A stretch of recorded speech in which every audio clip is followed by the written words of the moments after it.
আচ্ছা, তাহলে বাস্তব সংখ্যার অনুসরণের এই সাধারণ গণিতের অনুসরণী 1 যে বাস্তব সংখ্যা আছে এই অধ্যায়ের একটা গুরুত্বপূর্ণ প্রমাণ হলো প্রমাণ করো যে √2 একটি অমূলক সংখ্যা, অথবা বলা থাকবে √10 একটি অমূলক সংখ্যা, অথবা √5 একটি অমূলক সংখ্যা, অথবা √11 একটি অমূলক সংখ্যা, এরকম যে কোনো বলা থাকতে পারে। তাহলে রুটের মধ্যে যদি পূর্ণবর্গ সংখ্যা না থাকে তাহলে সেটা অমূলক সংখ্যা হয়। এখন ওটার মধ্যে প্রমাণ করতে হবে। কি বললাম আবার শোনো, রুটের মধ্যে যদি পূর্ণবর্গ সংখ্যা না থাকে, পূর্ণবর্গ সংখ্যা কোনগুলা? এদের মনে করো যে রুটের মধ্যে আছে 9, তারপর রুটের মধ্যে আছে মনে করো 16, রুটের মধ্যে আছে মনে করো 25, রুটের মধ্যে আছে মনে করো 36, এইগুলো সবগুলো পূর্ণবর্গ সংখ্যা। রুটের মধ্যে যদি পূর্ণবর্গ সংখ্যা হয় তাহলে সেটা মূলদ হয়ে যাবে। সেটা কি হয়ে যাবে? রুটের মধ্যে পূর্ণবর্গ সংখ্যা মানে 3 3 9 এটা পূর্ণবর্গ, 4 4 16 পূর্ণবর্গ সংখ্যা, 5 5 25 এটা 25 পূর্ণবর্গ, 6 6 36 পূর্ণবর্গ সংখ্যা। তারপরে আরেকটা পরের পূর্ণবর্গ সংখ্যা 7 7 কত? 49, এই 49 হচ্ছে পূর্ণবর্গ সংখ্যা। রুটের মধ্যে যদি পূর্ণবর্গ সংখ্যা হয় তাহলে সেটা মূলদ হয়ে যায়। সেটা কি হয়ে যাবে? মূলদ সংখ্যা হয়ে যাবে। এটা মূলদ সংখ্যা হয়ে যাবে। এগুলো সবগুলোই হয়ে যাবে মূলদ সংখ্যা। কিন্তু যখন রুটের মধ্যে পূর্ণবর্গ সংখ্যা থাকবে না, মানে ধরো রুট কত? 15, 15 কি পূর্ণবর্গ সংখ্যা? 16 পূর্ণবর্গ সংখ্যা, 15 পূর্ণবর্গ সংখ্যা না। তাহলে এই 15 এটা হবে অমূলদ সংখ্যা। এটা কি হবে? অমূলদ সংখ্যা। তারপরে √2 এর কি রুট করা যায় না? তাহলে এটা অমূলদ সংখ্যা হবে। তারপরে 10 এরও রুট করা যায় না, এটা অমূলদ সংখ্যা হবে। এরপরে √5 এটাও কি হবে? অমূলদ সংখ্যা হবে। মানে যেগুলা রুট করা যায় না এগুলো সবগুলো কি হবে? অমূলদ সংখ্যা হবে। আর এই যে এইগুলো সবগুলো মূলদ। তাহলে আমরা কি বুঝলাম? রুটের মধ্যে যদি পূর্ণবর্গ সংখ্যা থাকে তাহলে সেটা মূলদ হয়ে যাবে। যেমন একটা এমসিকিউ আসে, এরকম ভাবে একটা এমসিকিউ আসে, এই যে এরকম যে উপরে থাকলো 48, নিচে হচ্ছে 27, বলবে যে এই সংখ্যাটা কি মূলদ না অমূলদ? এটা কি সংখ্যা হবে? এটা মূলদ। কিভাবে হলো? এই যে উপরে 3 দিয়ে কাটাকাটি করা যায়, উপরে কি করা যাবে? 3, নিচেও 3 দিয়ে কাটাকাটি করা যাবে। 3 ষোলো 48, 3 ষোলো 48, 3 9 27। তাহলে 16 রুট করলে হবে কত? 4, আর 9 রুট করলে হবে কত? 3। তাহলে যেটা পূর্ণবর্গ সংখ্যা এটাও পূর্ণবর্গ সংখ্যা, তাই তাদের রুট করা গেছে। আর রুট করা গেলে এটা মূলদ সংখ্যা। কি সংখ্যা? এটা মূলদ সংখ্যা। রুট করা না গেলে অমূলদ সংখ্যা। তাহলে এমসিকিউ তে আসতে পারে এটা। বুঝতে পারছি কি আমরা? তাহলে এটা আমাদের এখন প্রমাণ করে একটু ব্যাখ্যা করে যুক্তি দিয়ে দেখাতে হবে যে এটা মূলদ কি অমূলদ, মূলদ না অমূলদ, এটা যুক্তি দিয়ে আমাদের দেখাতে হবে। তাহলে এটা প্রমাণের জন্য আমাদের যেটা লাগবে সেটা হচ্ছে পূর্ণবর্গ সংখ্যার একটা ধারণা লাগবে। পূর্ণবর্গ সংখ্যা, একই সংখ্যাকে একই সংখ্যা দ্বারা গুণ করলে পূর্ণবর্গ সংখ্যা পাওয়া যায়। যেমন 3 এর সাথে 3 গুণ করলে 9, এটা পূর্ণবর্গ সংখ্যা। 4 এর সাথে 4 গুণ করলে 16, এটা পূর্ণবর্গ সংখ্যা। 5 এর সাথে 5 গুণ করলে 25, এটা পূর্ণবর্গ সংখ্যা। এখন আমরা প্রথমে একটু আগে আমরা যে ছকের মধ্যে দেখলাম না, ছকের মধ্যে কি দেখলাম?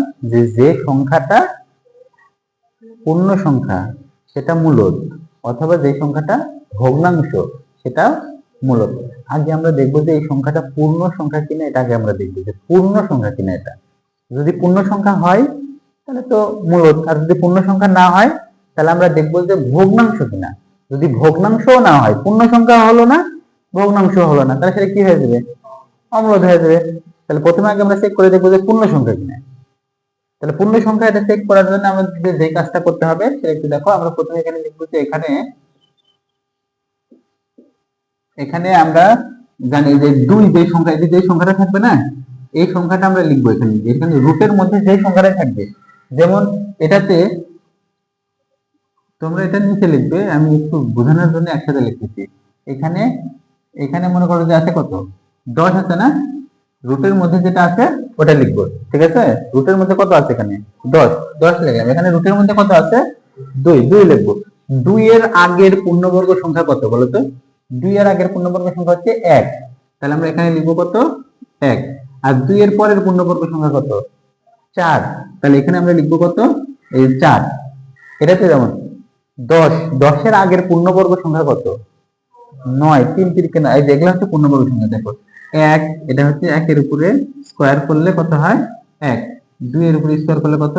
4। 3 এর উপরে স্কয়ার করলে কত? 9। তারপর 4 এর উপরে স্কয়ার করলে কত? 16, 5 এর উপর স্কোয়ার করলে কত? 25। এইভাবে চলতে থাকবে, এইভাবে চলতে থাকবে। যে এই পাশে এগুলো পূর্ণবর্গ সংখ্যা, এই পাশের ওগুলো কি সংখ্যা? পূর্ণ। যে ওই পাশের ওইগুলো পূর্ণ বর্গ সংখ্যা। তাহলে ওই দেখো 2 এর আগে 2 একটা সংখ্যা, 2 এর আগের পূর্ণবর্গ হচ্ছে 1, আর 2 এর পরের পূর্ণবর্গ সংখ্যা কত আছে?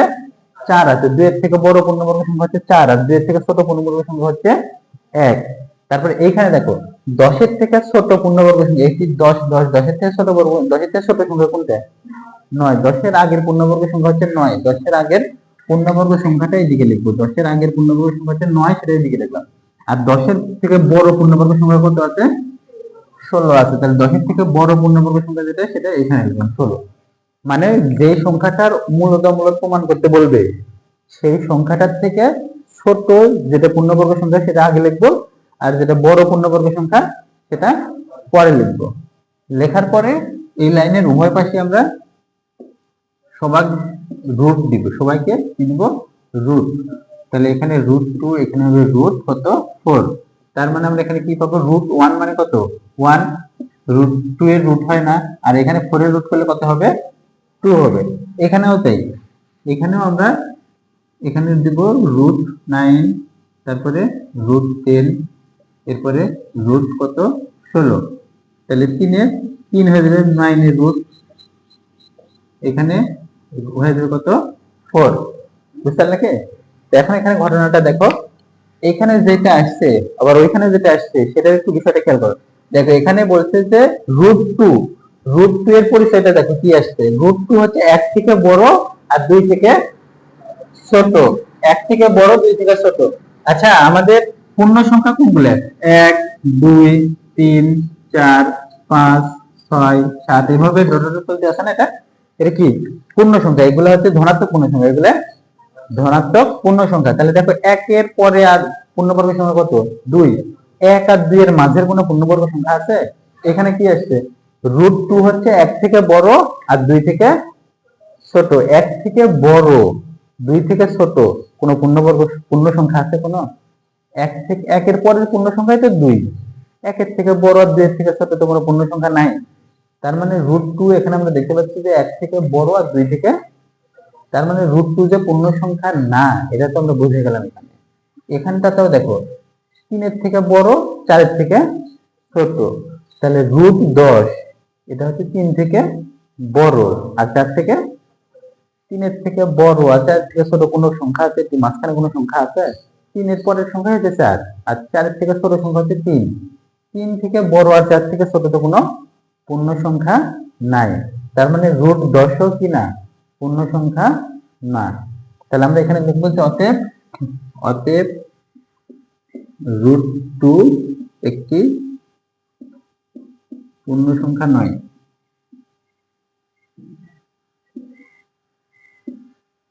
পূর্ণ সংখ্যা নয়। √10 একটি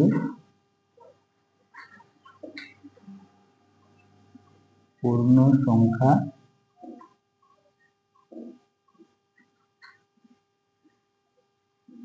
নয়।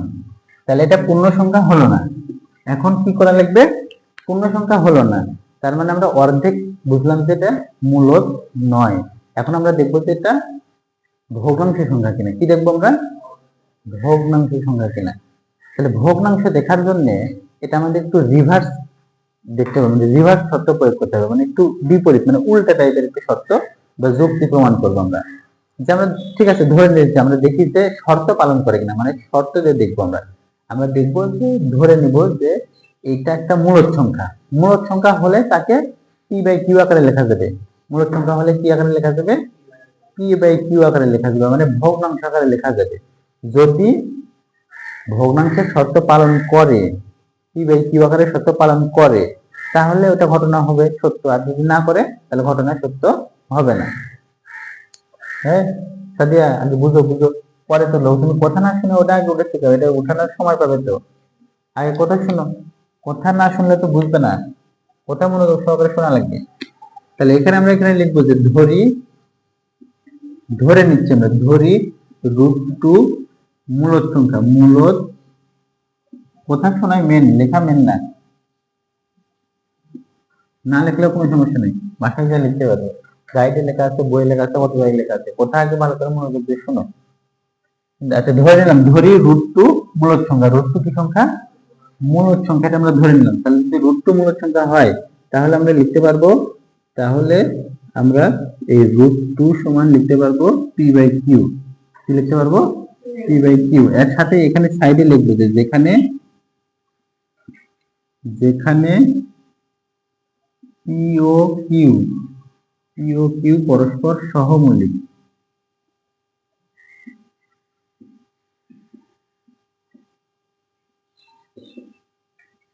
পরস্পর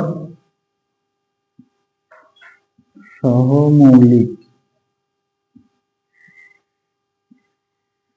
পরস্পর সহমৌলিক সংখ্যা, p ও q পরস্পর সহমৌলিক সংখ্যা এবং এই q গ্রেটার দেন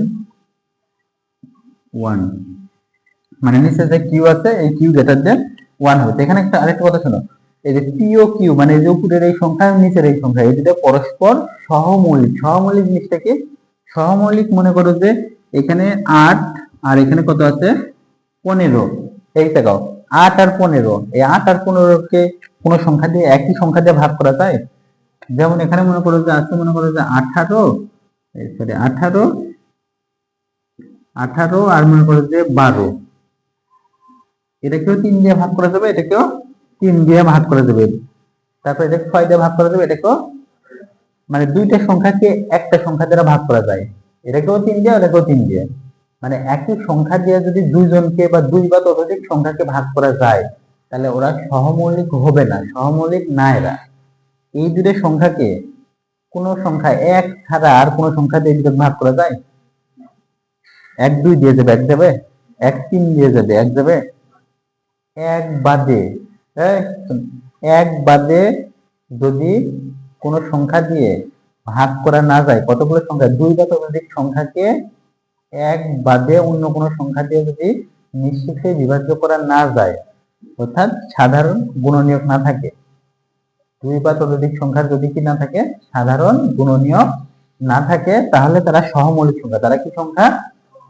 সহমৌলিক। 8 আর 15 কি সংখ্যা হবে? সহমৌলিক সংখ্যা হবে, 8 আর 15 সহমৌলিক সংখ্যা। তারপরে যে 9 10 এই দুটো সহমৌলিক সংখ্যা, 9 10 এই দুটো কি সংখ্যা? সহমৌলিক সংখ্যা। তাহলে সহমৌলিক সংখ্যা যদি ভাগাকারে থাকে তাহলে এটা কাটাকাটি যায় না, এটা কি যাবে না, কাটাকাটি করা যাবে না, কাটাকাটি করে এদিকে সোজা মনোযোগ দাও, 8 এবং 15 সোজা হোক, মনোযোগ দাও নাকি, কথা শোনো না কেন মনোযোগ দিয়ে?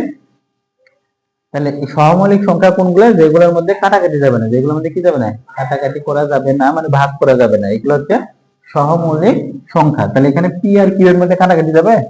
যাবে না। পি আর কিউ হচ্ছে পরস্পর সহমৌলিক সংখ্যা এবং নিচে যে কিউ আছে কিউ এর মান 1 এর থেকে বড় হবে, 1 হওয়া যাবে না, 1 না, 1 এর থেকে বড়, 1 এর থেকে বড় হবে। আচ্ছা, তাহলে এখন এই লাইনটা লেখার পরে আমরা এই লাইনটার উভয় পাশে বর্গ করে দেব, উভয় পাশে কি করব? বর্গ। তাহলে √2 এর উপরে বর্গ, তারপরে p/q এর উপরেও আমরা বর্গ করব। তাহলে √2 এর উপরে বর্গ করলে স্কয়ার আর রুট কাটা গেলে এখানে হবে 2 আর এইদিকে হবে p স্কয়ার, নিচে হবে q স্কয়ার। এখন এখানে আমরা আরেকটা কাজ করব, সেটা হলো উভয় দিকে q দ্বারা গুণ করব, উভয় দিকে কি দ্বারা গুণ করব?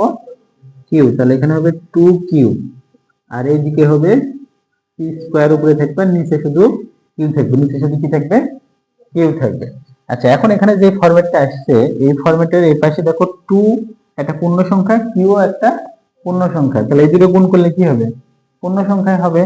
কিন্তু এখানে উপরে আছে p আর নিচে আছে q, এই দুটো তো কাটাকাটি যাবে না, এই দুটো কাটাকাটি যাবে না, তার মানে এই পাশে কি হলো? ভগ্নাংশ হলো। একদিকে পূর্ণ সংখ্যা হলো আর একদিকে কি হলো? ভগ্নাংশ। তাহলে এইটা হচ্ছে যে শর্ত, এটা কি একদিকে পূর্ণ সংখ্যা, ধরো 5 সমান 3 এর নিচে 2 এরকম সংখ্যা হতে পারে কোনদিন? 5 সমান 5 হওয়া লাগবে, 5 সমান কি হওয়া লাগবে, মানে এই পাশে যে সংখ্যাটা আসবে সেটা কাটাকাটি করেও হলেও 5 হওয়া লাগবে, কিন্তু এইদিকে যদি কাটাকাটি না হয় তাহলে 5 হওয়ার কোনো চান্স আছে? একদিকে পূর্ণ সংখ্যা আর একদিকে ভগ্নাংশ, তাই এই দুটো কি সমান হয় কোনদিন? তাহলে এই লাইন আর এই লাইন কি হবে না, এটা সমান হচ্ছে না।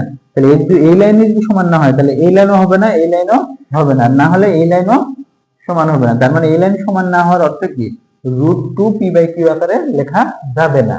তাহলে p/q আকারে লেখা না গেলে কি সেটা কি হচ্ছে না, মূলদ হবে না। তাহলে সেটা কি হবে, অমূলদ সংখ্যা হবে। তাহলে আমরা এখানে লিখবো যে এখানে বা যেহেতু, আমরা লিখবো যে যেহেতু 2q পূর্ণ সংখ্যা, পূর্ণ সংখ্যা কিন্তু p² q ভগ্নাংশ সংখ্যা।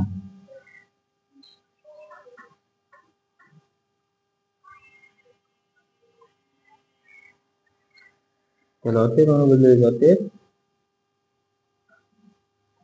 এই 2q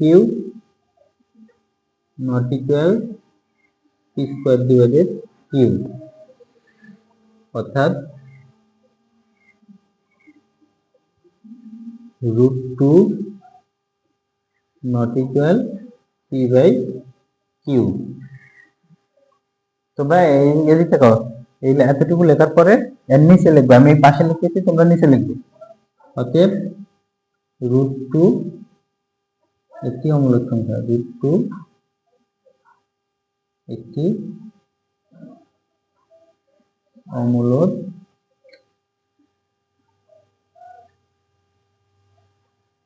সংখ্যা। তাহলে মূলদ অমূলদ প্রমাণ করার ক্ষেত্রে এতটুকুই শুধু ভিন্ন। সবাই কি করো, মূলদ অমূলদ প্রমাণ করার ক্ষেত্রে এতটুকুই শুধু ভিন্ন, আর পরের অংশটা সব অঙ্কের জন্যই একই, পরের অংশ সব অঙ্কের জন্যই সেম হবে।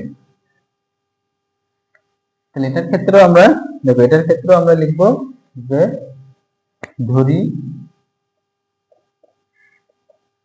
√10 একটি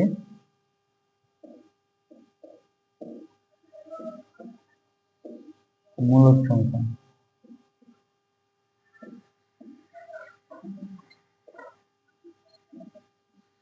তাহলে এই √10 সমান আমরা লিখতে পারবো p/q, যেখানে p ও q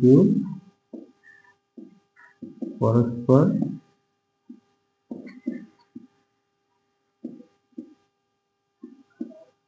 সহমৌলিক এবং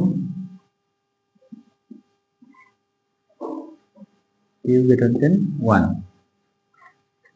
তাহলে বা √10 এর উপরে হবে স্কয়ার, p/q এর উপরে স্কয়ার, উভয় দিকে বর্গ করা হয়েছে। তাহলে এখানে 10, এদিকে হবে p², নিচে q²। তাহলে উভয় দিকে q দ্বারা গুণ করলে 10q, এখানে p² ডিভাইডেড শুধু q। তাহলে কি লিখবো, যেহেতু 10q একটি পূর্ণ সংখ্যা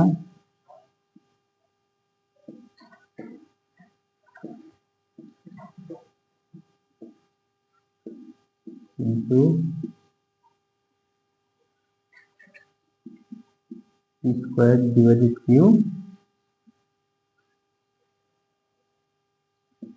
একটি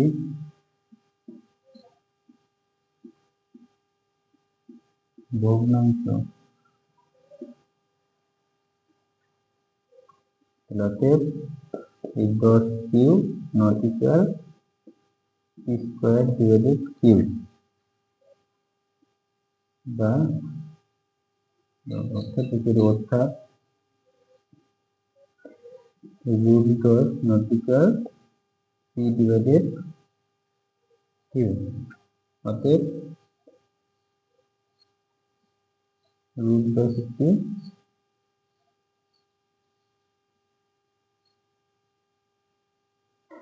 অমূলদ সংখ্যা। এটা প্রমাণিত। বুঝতে পারলে কি?